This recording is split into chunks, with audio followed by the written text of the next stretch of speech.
if you look at it from the social point of view and the economic point of view and the environmental point of view and the energy issues, the pace of development and so on, you know, we can't go on doing business the way we used to do it. We have to have new theoretical positions too.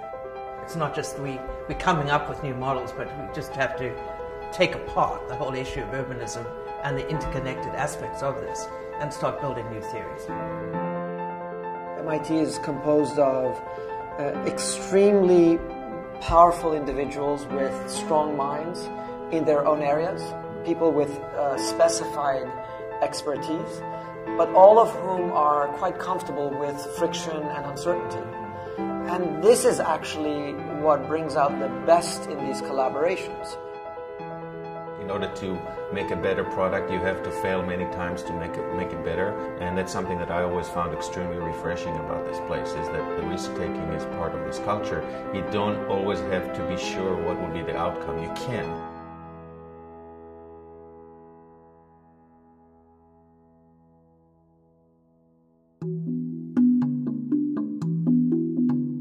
The mission of the center is to focus and develop the knowledge about how to design, build and project on the very large scale. The question is, can we use the tools, techniques and methods of architecture or of urban design as we know it? The answer is probably not. We can't just scale up. New forms and new templates have to be invented. We organize this through research, interdisciplinary research, whether it's hydrology or real estate or transportation planning or emergency disaster planning, and design can then weave a thread and project that outward as a truly interdisciplinary, best for all, for the common good future project. Our mappings make visible the problems that otherwise may be too large to see or too remote in time to appreciate in the present day. Spillover effects are effects that no one really accounted for when they were making their initial calculations. If you're going to act on those second impacts or on the spillover effects or the unintended consequences, that you have to be able to see them. You have to be able to register them with your own eyes. Once they're revealed, we may act upon them today. We may create projects. We can create formulas to solve the problems at both scales. I don't believe in a place like MIT that you can talk about and teach large-scale environmental problems without first-hand experience, seeing them, walking through them, and seeing the impacts that humans have made in the past. We can understand cities in a scale that we've never been able to before. Cities are collecting new data, mass amounts of data. I'm really interested in how we can use that and translate that for a public good. So what we did is develop a particulate matter sensor, and then we gave that to Associated Press reporters to do their press reports during the Beijing Olympics.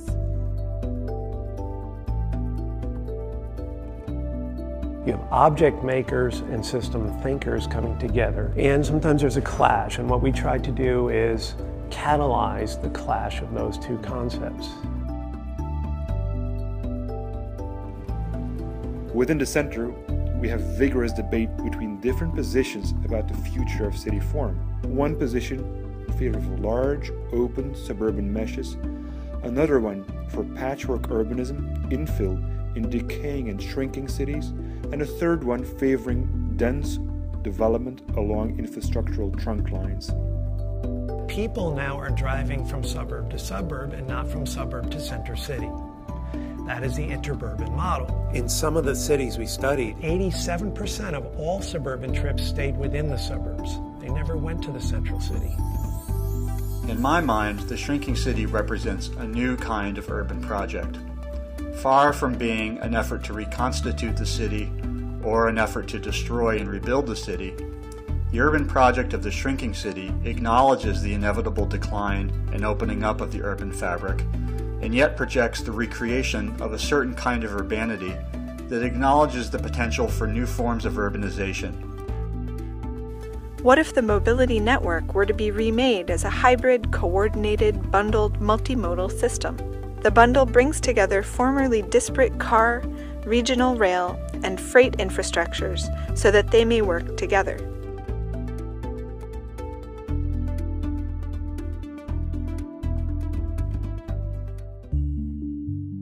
whether people drive a hybrid or totally an electric car. The question is where do you park it and how you park it. So for every car in the United States, we have about 3 parking spaces. So that's already, you might argue, is way more than we need. But when you see it covered as a farmer's market, or when you see people playing football or soccer on those, then you might say, well, wait a minute, that parking lot actually does provide a certain function. Some people really believe that there's a future for surface parking and are eloquent experts for it, like Iran. Other people, like Kent Larson, develop an entirely new car systems that actually advocate a gradual elimination of parking altogether and favor other, more compacted forms of car parking. Our group at the MIT Media Lab is developing a concept that we call mobility on demand, designed to address what transportation planners call the first mile, last mile problem of mass transit systems.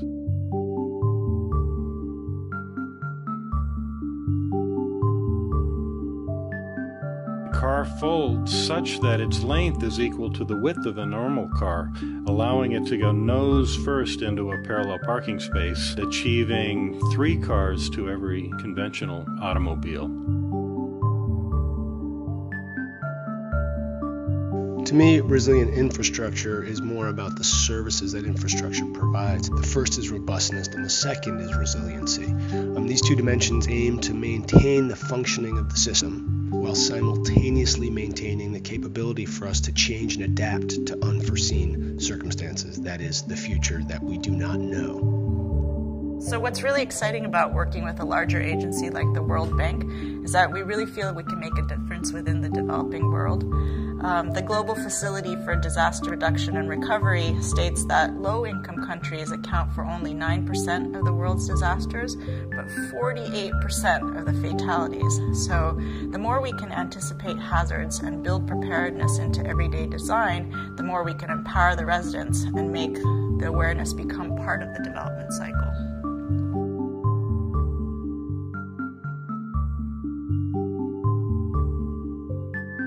The monies that go into the interstate system may in fact be routed through the design agency to bring synthesis to a larger vision that also includes engineers.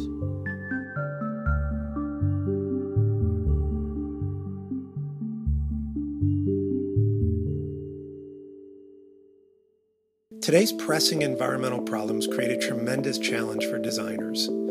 The scales and complexity of our environmental challenges have forced a professional awakening, a shockwave of self-evaluation and disciplinary responsibility.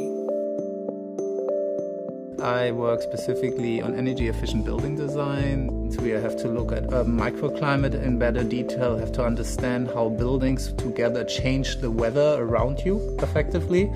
And then, well, how can we translate this back into information that architects and planners can use? I think at the national level, pretty obviously the most urgent priority is a price on carbon, and more broadly a price on all the natural services that we use.